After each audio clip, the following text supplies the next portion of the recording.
सोवत रहलिया टरिया सपन एक, देखे सपन एक देखे हो। सोवत रहलिया टरिया सपन एक, देखे सपन एक देखे हो। सखिया सपने का करत्यूं विचार, सपन बड़ा सुंदर सपने बड़ा सुंदर हो।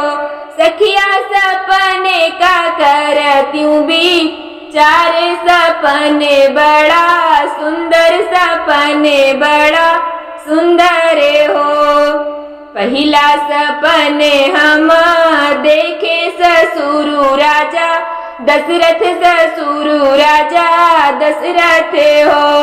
पहिला सपने हम देखे ससुर राजा दशरथ, ससुर राजा दशरथ हो। सखिया हाथवा में आमे कई घा उदियाया चरे हमरे, छोड़ैया चरे हमरे छोड़ाई हो। सखिया हाथवा में आमे कई घा उदियाया चरे हमरे, छोड़ैया चरे हमरे छोड़ाई हो। दूसरा सपने हम देखे ता सासू कमा सिलरानी, सासू कमा सिलरानी हो।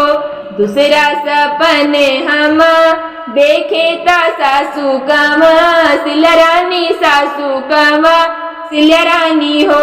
सखिया हाथवा में सोने के थाली तारतीयू, तारई तारतीयू तारई हो।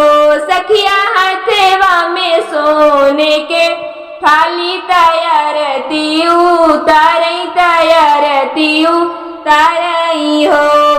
तीसरा सपने हम देखे तनन दिसु भद्रा, तनन दिसु भद्राई हो। तीसरा सपने हम देखे तनन दिसु भद्रा, तनन दिसु भद्राई हो। सखिया हाथवा में सोने कई का तोरवाता काजर भरे, पारईता काजर भरे पारई हो। सखिया हाथवा में सोने कई का तोरवाता काजर भरे, पारईता काजर भरे पारई हो। चौथा सपने हम देखे देवरे राजा लक्ष्मण, देवरे राजा लक्ष्मण हो। चौथा सपने हम देखे देवरे राजा लक्ष्मण, देवरे राजा लक्ष्मण हो। सखिया हाथवा में बांसे कई बा सूर्या सुभय शुभ, बाजई सुभय शुभ बाजई हो। सखिया हाथवा में बांसे कई बा सूर्या सुभय शुभ, बाजई सुभय शुभ बाजई हो। सखिया हाथवा में बांसे कई बा सूर्या सुभय शुभ, बोलई सुभय शुभ बोलई हो।